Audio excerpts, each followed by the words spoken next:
కోనసీమ రైతాంగానికి కన్నీళ్లు తోడటానికి మనసు రాలా. అలాగే కోఆపరేటివ్ సెక్టర్, ముఖ్యంగా రైతులకి వ్యవసాయ రుణాలు ఇచ్చే కోఆపరేటివ్ సెక్టర్ ని సంపూర్ణంగా చంపేశారు, నిర్వీర్యం చేశారు, భ్రష్టు పట్టించారు. ఒకప్పుడు దాతలను చైర్మన్ గా డైరెక్టర్లుగా ఎన్నుకునేవాళ్ళు. ఆ ఎన్నికల వ్యవస్థని తీసేసి రైతాంగానికి ఏమాత్రం సంబంధం లేని, ఒక రైతు కష్టం తెలుసుకోలేని తెలియని వ్యక్తి అయిన ఎమ్మెల్సీ అనంతబాబు అనే వ్యక్తిని మనకి ఈ అగ్రో సంస్థకి అగ్రో లోన్స్ ఇచ్చే కోఆపరేటివ్ చైర్మన్ గా చేశారు. అనంతబాబు అనే వ్యక్తి మీ గురించి మీకు తెలుసు. తన కింద పనిచేసే ఒక దళిత కులానికి చెందిన డ్రైవర్ని చంపేసి డోర్ డెలివరీ చేసిన వ్యక్తి. ఇదే కనుక ఒక చిన్నపాటి దెబ్బ ఇద్దరు కొట్టుకుంటేనే పోలీసులు కేసులు పెడతారు. జగన్ మీద చిన్న గులకరాయి పెడితే మొత్తం ఆ కుర్రాన్ని పట్టుకున్నారు. ఒక డ్రైవర్ ఏ కులానికి చెందినవైనా కావచ్చు, ప్రత్యేకించి దళిత కులానికి చెందిన డ్రైవర్ని ఎమ్మెల్సీ చంపేసి డోర్ డెలివరీ చేస్తే ఈ రోజుకి దానికి అతి గతి లేదు. మళ్ళీ వచ్చి అతను మనకి రోడ్ల మీదకి వచ్చి మళ్ళీ వైసీపీకి ఓట్లు ఏమని అడుగుతాడు. దీన్ని బట్టి ఆలోచించండి ఎంత దిగజారిపోయిన ప్రభుత్వాలు. ఇది మీకు నష్టం, మనకి నష్టం. ముఖ్యంగా ఇందాక హరీష్ గారు మాట్లాడుతా అంబేద్కర్ కోనసీమ జిల్లాగా అన్నప్పుడు నిజంగా చెప్తా ఉన్నాను. అంబేద్కర్ గారిని మనం గర్వించి మనందరం గౌరవించే వ్యక్తి. ఆయన చూసుకొని మనం గర్విస్తాం. అలాంటి వ్యక్తి పేరు కోనసీమకు పేరు పెడితే మనం ఎవరైనా సరే ఎందుకు గొడవలు పెడతారు? ఎవరికి అవసరం ఉంది? సర్ ఆర్థర్ కాటన్ దొరనే మనం గుండెల్లో పెట్టుకొని పూజిస్తాం. మొత్తం గోదావరి జిల్లాలో విదేశీయుణ్ణి, తెల్ల జాతీయుణ్ణి, శ్వేత జాతీయుణ్ణి మొత్తం గుండెల్లో పెట్టుకొని పూజిస్తాం. అలాంటిది అంబేద్కర్ కోనసీమ జిల్లాగా పేరు పెడితే దానికి అవసరం ఏముంది? గొడవ పెట్టుకోవాల్సిన అవసరం ఏముంది?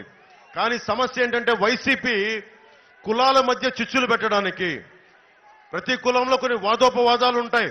వ్యక్తులకు కొంతమందికి పడవు. ఉదాహరణకి పక్కన ఉన్న రామచంద్రాపురం చూడండి, తోట త్రిమూర్తులు గారికి పిల్లి సుభాష్ చంద్రదాస్ గారికి పడేది కాదు. ఇద్దరు వ్యక్తుల మధ్య గొడవ, అది కులాల మధ్య గొడవ అవ్వాల్సిన అవసరం లేదు. రంగా గారికి కానీ మనకి ఇందాక ఇప్పుడు రంగా గారి చూస్తా ఉన్నాను, విజయవాడలో నెహ్రూ గారికి కానీ వాళ్ళ ఇద్దరు వ్యక్తుల మధ్య గొడవ కులాల గొడవలు అయిపోయినాయి. ఇది చాలా ఉపద్రవం. ఇది ఇద్దరు వ్యక్తుల మధ్య గొడవ, కులాల గొడవలు అయిపోతే మనం ఎవరం బతకలేం. సమాజంలో ఇంకో కులం లేకుండా ఇంకో కులం పనిచేయదు. ఇది చాలా కష్టం. ఇందాక వస్తున్నప్పుడు మోరిపాడు గ్రామాల నుంచి అదే చెప్తాను. మోరిపాడు గ్రామాల నుంచి కొందరు నా దగ్గరికి వచ్చి ఒకటే చెప్పారు, మేము ఇక్కడ జీడి పిక్కల్ని కుటీర పరిశ్రమగా చేసుకుంటాం. దాంట్లో కాపు సామాజిక వర్గం ఉంది, బీసీ సామాజిక వర్గం ఉంది, ఎస్సీ సామాజిక వర్గం ఉంది. కానీ మాకు సరైన ఇబ్బందులు ఉన్నాయి, మార్కెటింగ్ ఫెసిలిటీస్ లేవు. దీనిని కుటీర పరిశ్రమగా గుర్తించాలి అంటే నేను మోరిపాడు అన్నదమ్ములకు చెప్తా ఉన్నాను, కూటమి ప్రభుత్వం రాగానే మేము వచ్చి దాన్ని కుటీర పరిశ్రమగా గుర్తిస్తాం. ఈరోజు వైసీపీ అంబేద్కర్ కోనసీమ జిల్లా పేరు పెట్టి వాళ్ళ నాయకులే గొడవ చేసి, గొడవల్లో A1 గా ఉన్న అన్నేం సాయి అనే వ్యక్తే ఈ రోజున మంత్రి విశ్వరూప్ వెనక ఉన్నారు. దీన్ని బట్టి మనకి ఏమర్థమవుతుంది? వాళ్లే గొడవలు క్రియేట్ చేసి మనమే గొడవలు పెట్టుకోవాలనే పరిస్థితి. నేను వచ్చి ఒకటే చెప్పాను, చట్టం ఎవరికైనా సమానంగా పనిచేస్తుంది. అంబేద్కర్ గారు ఏ రోజు కూడా ఈ వ్యక్తికి చట్టం సమానంగా పనిచేసి ఇతనికి ఎక్కువ పనిచేస్తుంది ఏ రోజు చెప్పలా. తప్పు ఎవరు చేసినా రాజ్యాంగం కానీ చట్టం కానీ లా కానీ సమానంగా అందరికీ పనిచేస్తాయి. సమాజాన్ని విచ్ఛిన్నం చేసేవాళ్ళు ఏ కులస్తులైనా కావచ్చు, సమానమైన పనిష్మెంట్ ఉంటుంది. అంతర్వేది కొప్పినాతి కృష్ణమ్మ గారు అగ్నికుల క్షత్రియులు అంతర్వేది ఆలయంలో ఉండే రథాన్ని, నరసింహస్వామి రథాన్ని దుండుగులు తగలబెట్టేస్తే ఒకటే చెప్పారు, పిచ్చోడు కాల్చాడు, లేదంటే తేనె తట్టుంటే దానికి మంట పెట్టడానికి కాల్చేశారంటే కొంతమంది నీచులు ఉంటారు గొడవలు పెట్టడానికి, లేదా పొరపాటున తాగేసే ఉండొచ్చు. కారణాలు ఏదైనా ఉండొచ్చు.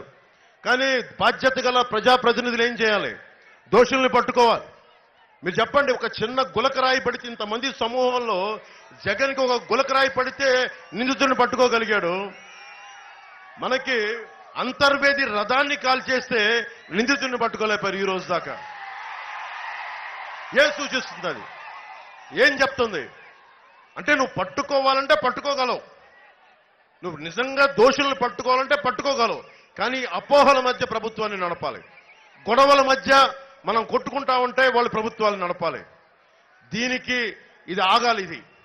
ఇలాంటి దుష్ట పరిపాలన ఆగాలి. నేనే ఉన్నా, భీమ్లా నాయక్ అని సినిమా చేశా, వకీల్ సాబ్ అనే సినిమా చేశా. నేను ఏ రోజు డబ్బు కోసం వెంపర్లాడలా. నేను వచ్చి వీళ్ళ కాళ్ళు పట్టుకోవాలంట, వచ్చి అన్న